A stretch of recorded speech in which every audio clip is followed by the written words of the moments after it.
The eighth week in the NFL is coming up, and on paper, this looks honestly like one of the most boring weeks in the NFL.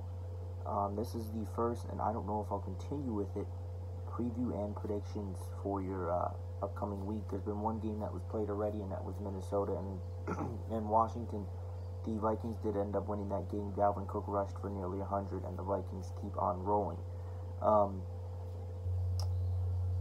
I don't really know where to start with this week. I'm going to do my previews and kind of just predictions for this eighth week. And then after this, I'm actually going to probably do top fives for the NFL. And by that I mean top five, like I'll do certain categories, top five most disappointing teams, top five most impressive, and then maybe some positions as well. But so I think the first game I'll start with the preview would be the Broncos taking on the Colts. And I'm going to go 1 o'clock games, 4, 8, Monday, so on and so forth. This game has potential to be maybe a little bit better than people think.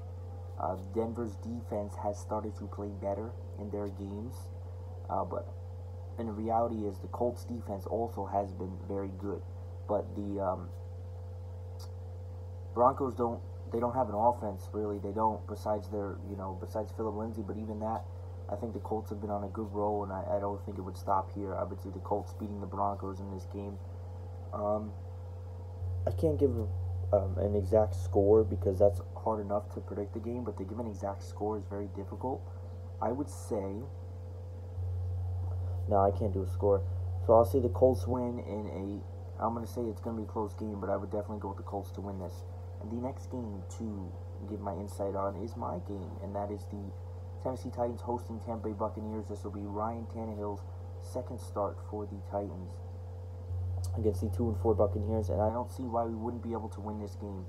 Tampa Bay has not played great this year. Jameis Winston has been a bag of chips, hit or miss. He's either throwing for 400 or he's throwing 5 picks. And I think the Titans are going to build on what they had. Their defense has been fantastic all year, and I want to see what Tannehill can do in another start. I'm actually really looking forward to him starting because I've seen him kind of have a good game last week against the Chargers. The Buccaneers defense may be a little bit harder to go against, but I definitely think that we'll win this game, and I would say the Titans beat the Buccaneers. And I would say just in general, it looks like it's going to be a popular day for the AFC South because I have to see, I don't know if Houston's off or they play at 4 o'clock. I'll have to see that in a minute, but I would say that all of us will probably win tomorrow. So I'm going with the Titans over the Buccaneers, and I think that we have the chance to actually make this not a blowout, but I'd say we could win by 14 plus in this game, but it's all going to depend. Now the next game, before Drew Brees was announced to come back, I still had the Saints winning. The Saints are going to host the Arizona Cardinals tomorrow in the 1 o'clock frame, and this is one of those games where it's probably going to be really ugly for the Cardinals, especially with Drew Brees coming back. I know Bridgewater did his job. He did his job. They were 5-0 under Teddy Bridgewater, but I'm saying that the Saints are definitely going to win this game. No reason to believe they don't.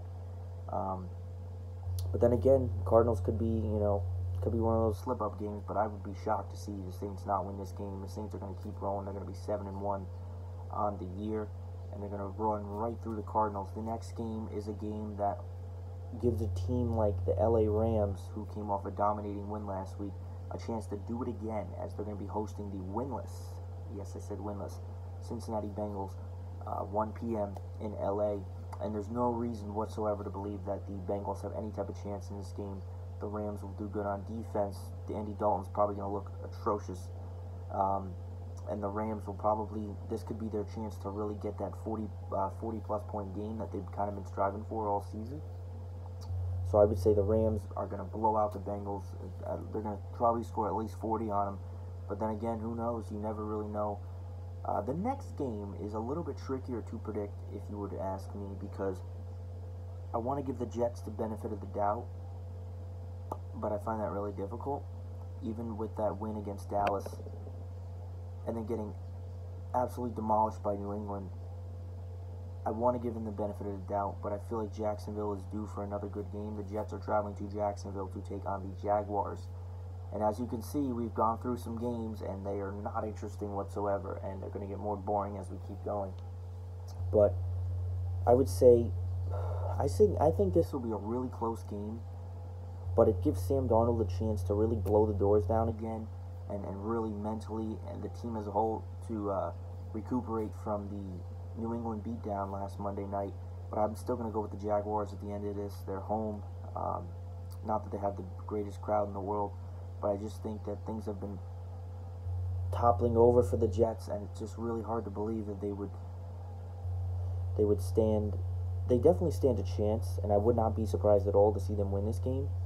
But I would have to go with the Jaguars. If someone had a gun to my head, I would definitely say the Jaguars are probably going to edge this game out somehow, some way, whether that's via the run or DJ Chark gets involved, and Minshew is coming back again for his magic. Now, the next game is the New York Giants going to Detroit to take on the Lions.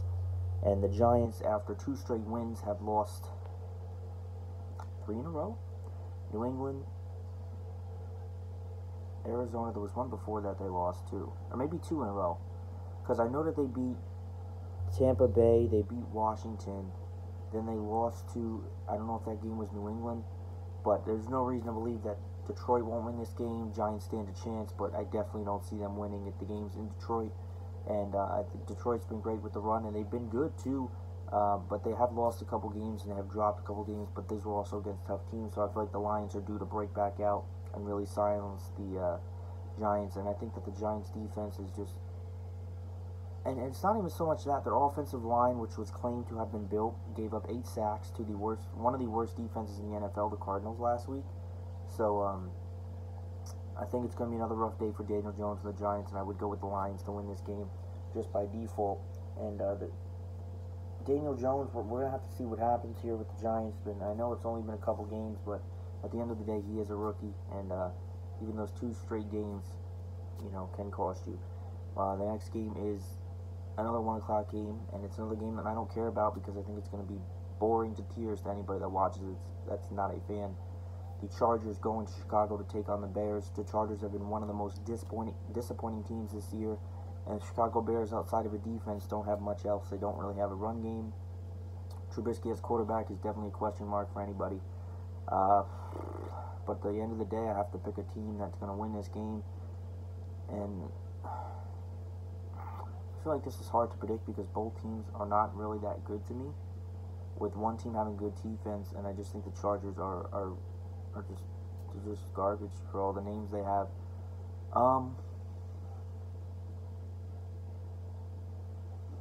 This is a really hard game to predict. I don't know why. I'm going to go with the Chicago Bears to win because A, they're home, B, they have that defense, and we see what happens when the Chargers play a good defense like the Titans. I don't think that they're going to be having a good time, and I'm definitely going with the Bears to win this game, and the Chargers are going to fall to 2-6. The next game, the second to last game in the 1 o'clock frame, and this game actually has potential. But I don't know that the Eagles would win. The Eagles are going to Buffalo to take on the Bills, and I just see that this Bills defense has been great, and this team has been so consistently good all year. They're 5-1, and they're taking on the Eagles, so the Eagles do have a chance in this game. But I think people really need to start talking about the Buffalo Bills if you have not already. I would say if I had to pick a winner for this game, I would go with the Bills. They've been so dominant on defense, and they've been so great all year. And Carson Wentz hasn't looked amazing this year, and the Eagles have had their own problems on the offensive side of the ball. So I think that the Bills are going to definitely take advantage of that, especially with the game being in Buffalo. So I definitely think that the Bills are going to beat the Eagles on Sunday. Now, the next game is the final 1 o'clock game, and this is a game that is probably going to be a blowout, and it's going to be very ugly. Matt Ryan has an ankle injury. He is not going to start for the Atlanta Falcons on Sunday, and not that that would make a difference anyway. Matt Ryan, no Matt Ryan, Matt Ryan, doesn't matter. The Falcons are going to get destroyed. The Seahawks are traveling to Atlanta to take on the Falcons, who are 1-6 on the year, and they have no reason to believe that Seattle won't rebound from that loss last week to the Ravens. And they're going to probably pummel, destroy, and humiliate the Falcons. I would be absolutely shocked that this backup quarterback, I forgot what his name was, is going to have to work up magic to beat the Seahawks team, because it's not going to happen. No way, Jose. And now we're moving on to the 4 o'clock games. The first 4 o'clock game is one that actually has potential to be very interesting. And that is Carolina going to San Francisco to take on the undefeated 49ers. I would say that this is going to be a really tough game to kind of predict, but I would not be surprised if the 49ers suffer their first loss. I know they are 6-0, but I'm going to go with, I would go with the 49ers just to be safe. They're 6-0. Part of me wanted to go with the Panthers, but I just couldn't do it. The 49ers are going to win this game and remain undefeated, but it's going to be a very close game, and it has potential to be one of the best games of the week. Now, the two 425 games is a 20-minute difference for anyone that cares. All the stars and all the names, and a beat down in New England is what we can expect. The Browns going to New England to take on the Patriots. And if you thought Baker Mayfield looked bad, that one game, I forgot what game it was, 8 for 22, 100 yards, 4 picks. He may have the worst start of his career against the New England Patriots in that defense. So I would watch out. And if I was a Browns fan, I'd watch with one eye open, and I would bite my pillow, because this could be very, very ugly for the Cleveland Browns. Sunday afternoon, late afternoon, going with the Patriots by blowout. And the final 4 o'clock game is another game that has interesting potential. Actually, all 3 of these 4 o'clock games are interesting. It's the Oakland Raiders going to Houston to take on the Texans. This is a really hard game to predict, because both teams are good, and I think that the Raiders don't get enough credit, and they haven't all year. But I would just say that Deshaun Watson's going to keep on rolling, and so are the Texans. I would say the Texans are going to edge out the Raiders. I don't think it's going to be a blowout. I think it's going to be a close game, but I'm going with the Texans to beat the Oakland Raiders. And the Sunday night game is a game that also could be interesting. I don't think Mahomes is ready to come back yet. It is the Green Bay Packers going to Kansas City to take on the Chiefs. And if the Packers do anything and they keep going, regardless of any crowd noise that they get into, the Packers are going to keep going in this game, and the Chiefs are going to suffer another loss, and I believe that would be 3 in a row, because I don't think the Chiefs defense can hold the Packers, and the Chiefs aren't going to be as dominant without Patrick Mahomes as the quarterback. And the final game of the week is probably the game where I will drink bleach. I will be at work probably, and that's a great thing. A Monday night game is the Miami Dolphins going to Pittsburgh to take on the Pittsburgh Steelers. If the Pittsburgh Steelers lose this game to the Miami Dolphins, no exceptions, they are just by default one of the worst teams in the league. I know they have the quarterback injury, I get it, but the Steelers team has been a joke all year, and there's no reason that they won't win this game or go with the Steelers to win this game. I would be shocked if the Steelers lost this game. Actually, you know what? I don't even think I'd be shocked. I would scratch my head, but I don't think I'd be shocked, because I could actually see that happening. I could see the Dolphins beating the Steelers, but it's not going to happen, and I don't think it will. I'm going to go with the Steelers to win. This was the first preview and predictions, and I actually kind of liked it. I'm not going to lie, because nobody can say I'm wrong, because it's just a prediction. So, where the NFL Week review, I got to take all these notes and yada yada yada. This has been your NFL Week 8 preview and predictions, and if you are still watching, thank you very much. See you tomorrow.